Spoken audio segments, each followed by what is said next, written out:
It was my final day off before the work week began. I'd set everything aside so I could do some World of Warcraft. The raids were calling and my warlock was longing, and I was more than willing to waste a whole day gaming. I had found out earlier that morning, though, that Brendan Schaub was on the latest podcast. Boy, oh boy, yeet! I was happy. I wanted to listen to this. You know why? Because Brendan saw the special. And Joe knows Brendan saw the special. And what was that like? You know, I imagine, what was it like when Brendan walked in that building? What was it like? There were so many things. Could you imagine it? Jeez. Oh, it was crazy. I did imagine it. You know, I imagined it just like this. You know, Brendan walks into the building and the security's like, Joe, brother, you got to get out of here. Dog, leave. Brendan's here. You need to hide. He said he saw the special and he wants to talk to you about it. He said, Joe, run. And you see Joe running down his little warehouse hall. His little legs, like a penguin. And he's in there. And then he gets into his gym and he dives. And he just dives and he falls and he turns around. He's hiding behind the kettlebells like this, just looking for Brendan. Holy shit. I hope he didn't see me. He sees Brendan's shadow walk behind. He's like, whew. So he starts to come out. Boom. Brendan turns around. Hey, Joe. Thought I was here. Oh, my God. What happened next? I can only imagine. But what they did do is they gave us this podcast. And boy, oh, boy, was this podcast awkward. The silence in the room was deafening. Tony Hinchcliffe didn't want to be there, and Brian Simpson got more and more irritated, especially when Joe shut down Tony and Brian. You know who he didn't shut down? Brendan. And that's interesting. Would you know any reason why he wouldn't shut Brendan down? I don't know, but it seemed like Joe was nervous. He was just talking, filling. He knew that he had to be in there to the end of this fight, and he knew he had to fill the air without mentioning his special. But as I was knee deep in the incarnate, I heard something and my spidey senses tingled. And I said, Rrr. I stopped the raid at the risk of the raid party being mad at me. And I rewound and I said, whoa. What did I hear? Did anybody notice this? Is this a tree in the forest and there's nobody here to hear it? I quickly searched Google. What did I find? Nobody had seen this. At least nobody I know, and I don't really know anybody. So maybe somebody saw it, but as far as I knew, nobody had seen it. Did Joe even know that he said this? You know who I did know? Nickelodeon. You know who I do know that knew what was said?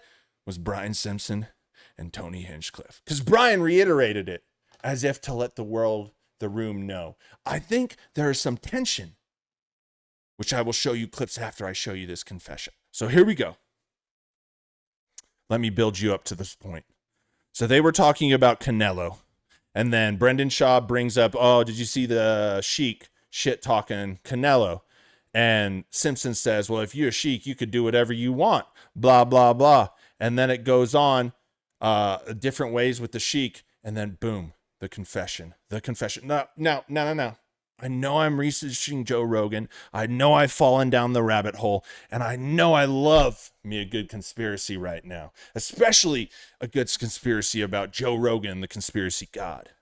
Now, this could just be a conspiracy. I could just be a genius and just fallen upon this information that breaks the internet wide open. But more likely it's not.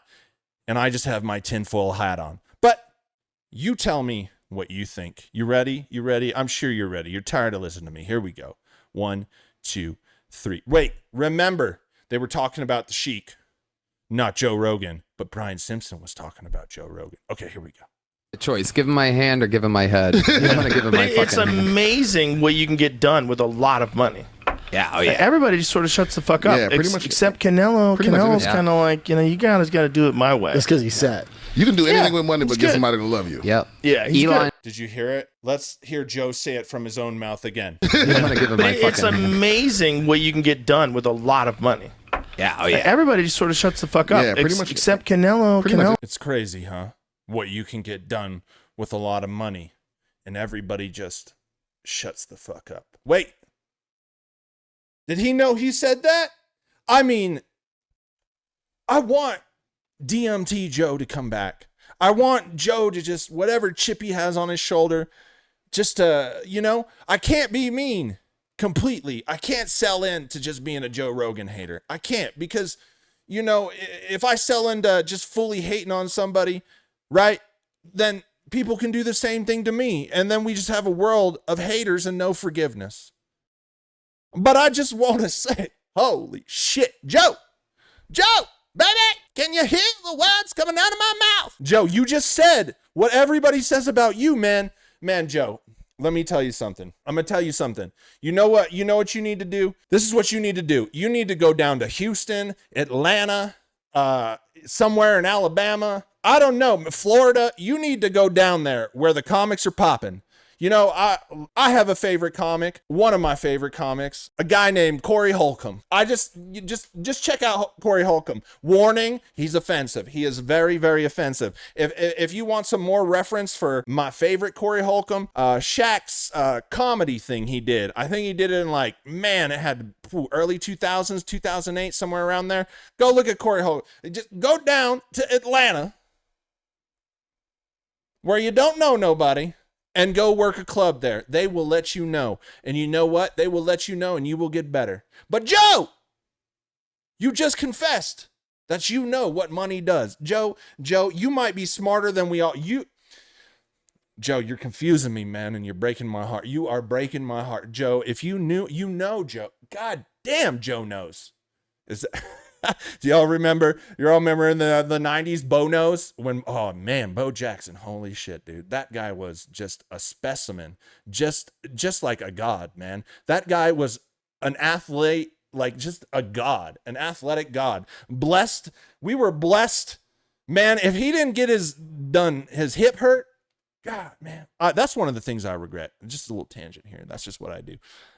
Man, I regret for Bo Jackson that he got hurt, man. Just the things that guy can do. It was like Barry Sanders, man. Who remembers the good old Barry Sanders days? Oh, man. Watching Barry run, geez, that was so good. Anyways, so Joe confesses. And now, I'm just going to probably leave it there. I got these other things. It just shows that maybe Joe, maybe there's some cracking at the surface here. There's some kind of cracking at the surface, and I'm not really sure what it is. And you know what? Friends go through things, but I think these guys have been together so much that they're just starting to crack. Well, let's just check it out. Were you just watching you on YouTube right now? Yeah, bro, this is ridiculous. You want a mirror or something? Look, guys, we all making too much of this. Dan Hooker. What a win for Hooker. I was just going on That's Twitter to 3. see who agreed with me. Oh, You were about to be watching you. No, you don't watching do that. you. Don't, and don't ever let them know you're doing that either. Well, y'all are more famous than me. That doesn't bother me. It doesn't matter. It's like you're dealing with crazy people. Yeah, you'll stay as famous as you are. You keep doing that. I just you see throughout this, and now this is one of the points where I just think Joe Rogan, man, bro, come on, man. But it's just such a theme with everyone that has success. And honestly, it is, a lot of times you grow to hate your fans, right? And you're almost resentful, but that's only if there's something there inside of you that conflicts. But Joe, we were all the people that made you famous.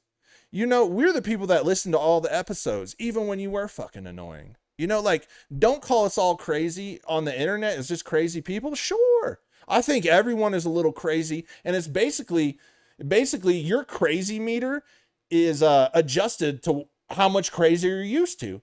Somebody else's crazy could be you're damn, oh, that's a nice day. You know what I mean? So, Joe, I don't think you should be so mean, man. Oh man, but I get it. Then again, I can fault you, man. I'm trying. It's so hard having anything definitive these days. Honestly, I'm at a point in my life where I've reflected on a bunch. I've realized all the dumb shit I did. I feel shame, but I think the only way forward is trying to be a little more objective, because I could be opinionated as fuck, but it didn't get me all the blessings in life, being opinionated, maybe it's just being young. And I said, again, and I know people don't like it, but listen, I'll get better one day. These are just my early YouTube videos where you can look back at and be like, man, he was crusty as fuck back then, but look at him now. No, I'm just joking. I'll probably be sitting here because, I really don't like things being fancy. I'm not fancy at all. And yeah, Dolce & Gabbana has never been around me. Anyways, here we go. I think Joe Rogan can be a little mean. And I think right here, Brian Simpson takes that shot first. And then Tony Hinchcliffe, who initiated the last shot, takes a shot here. But Brian instead, I give props to Brian. Brian jumps to his fence in front of Joe Rogan. And this is what made me think the walls are starting to crack with Joe Rogan. Or at least there's so much pressure, or they've just been around each other so much. You know what Oh man, I almost did it again. Listen, they've been around each other way too much. Way too much. And I think the pressure is coming. I mean, imagine going to the comedy show, the podcast, the dinners, all the other people's podcasts. It's just like they're around each other, and it always break. But this is what I wanted to leave you with, because I think Joe Rogan is starting to, he's trying to be a crotchety old man. And I just want to say, man, you ain't got to go out that way. And wait, you ain't got to listen to me neither. Listen, I'm just a guy that has some time to talk about this stuff. I'm just invested because I've listened to you for a long time, and I hate to see you go out this way. And I just so happens to like rabbit holes. Kind of like Joe Rogan. Conspiracy theories, not so much. If the aliens come, the aliens come. And I don't doubt it either, I don't think that I'm the only life form on this planet, I think there's other peoples or aliens or whatever, the multiverse and shit. It's complicated, but it could be something one day if I was alive in the science. I don't know. I'm not going to Mars. Fuck that. Anyways, I wanted to leave you with this because I just think it's just showing there's some cracks. And I think some people are starting to get off that Joe Rogan meal ticket and starting to see, like, maybe we just need to open our eyes a little bit. Maybe Joe Rogan doesn't need to call all the shots. And I think, Joe Rogan, you don't need to call the shots. You got to let people thrive. And I think you do a good job. But some of these comics ain't funny. And I think some people got to let them know. Where's my brother Cat at, man? Where's my brother Cat? Oh, no, the phone's ringing. But listen, here we go. Keep it up forever. That weird strip of mat down the middle. Are those lines? That looks like a separation. Yeah, that's where it's sewed. It's sewed together. They always have that. Wow. You just don't. Why are you worried about that when two men are fighting? Well, I've just never seen that before. What about that design? No, it looks like there's actual openings there. I'm gonna cry. There's no way it always looks like that. That mat's usually. I'm with you on this. It looks like a mat usually. It's exactly what it looks like always. No, it looks. You can see that there's space. It's a little more obvious. Yeah, it's sticking out a little more. Guys aren't tripping. Somebody's going to get fired because of Tony Hinchcliffe. He's roasting the mat designer. See, you got a good point. Yeah, definitely sticks out more. There's spaces. Let's look at the fight, though. Yeah, for sure. I just, how dismissive is that? Listen, I do design for a living, right? I do that stuff. I'd be interested, and I notice stuff like that, right? You notice when your friend gets new shoes or somebody gets their hair cut, or maybe you're just a bad boyfriend and you don't notice anything, but people notice, right? And just so dismissive. And like, the thing that I don't really appreciate is this whole like one man type of thing. There's only one man to Joe Rogan. He's got a bow, a cold plunge, and some smelling salts. And I get it. Working out is great. A lot of people don't work out to make it a living or to go, at 4 a.m. and take a picture of their watch. A lot of people don't do that. A lot of people do that because it makes them feel better. A lot of people do that because they want to look good in clothes. There's lots of reasons to work out, but I don't think it has to like be your whole life, right? I think it's pretty cool because it keeps you healthy. And that's what you should do. You should take care of your body. I learned that lesson the hard way, but now I try to do the same thing. But it doesn't have to be my identity. We could be all kinds of things. We can be designers. We could be carpenters. We can be rappers. We could be all kinds of things. You want to see my rap career take off? Who the fuck is this? Paging me at 5:46 in the morning, crack of dawn, and now I'm on, and I wipe the cold from my eyes. See who's paging me and why. Shout out to B.I.G. You're the best that ever did it. So, people, I don't want to rant anymore. I don't want to keep you. Just think about it. Something that I've been terrible at my whole life is trying to see from other people's perspective when I so desperately want to be right. It's a terrible thing, but I'm trying, this whole Joe Rogan thing, maybe not about Joe Rogan. Maybe it's just about myself and trying to see things better. Maybe it's about me learning how to be a better human being. Maybe it's something about me learning how to treat people better, have better friends, and make better choices with my words, my actions, and emotions. Now look, I don't know what right or wrong is. That's all subjective, and I think whoever's in power makes the rules. And I ain't in power, but I can assume, because there are no absolutes. There are no absolutes. But I can assume that when I make someone feel bad, and I mean really feel bad, there's some things people like to play the victim. But when I know I said something hurtful, I did something wrong, I can assume that it's not a good thing to do. And I should probably get better at that. Hell, communicating with humans is something we have to do our whole life, right? I'm not a billionaire that can live on an island. I have to go to work, I have to go to the grocery store, and I have to drive my own car and avoid road rage. Yes, I do. So I just want to point out these last things and finally stop my rant and say, maybe we just got to have a different perspective. And I ain't saying I'm good at it, and I am no fucking beacon of light. But I think we can try. Hopefully, maybe. I think we can try. And maybe Joe Rogan, you could be a little nicer to your friends too, because it's kind of fucked up embarrassing people on the biggest podcast on earth. Like millions of people are seeing you do that. And it's just not cool, man. And I'm letting you know because your friends aren't. So have a good day. Peace. Ow.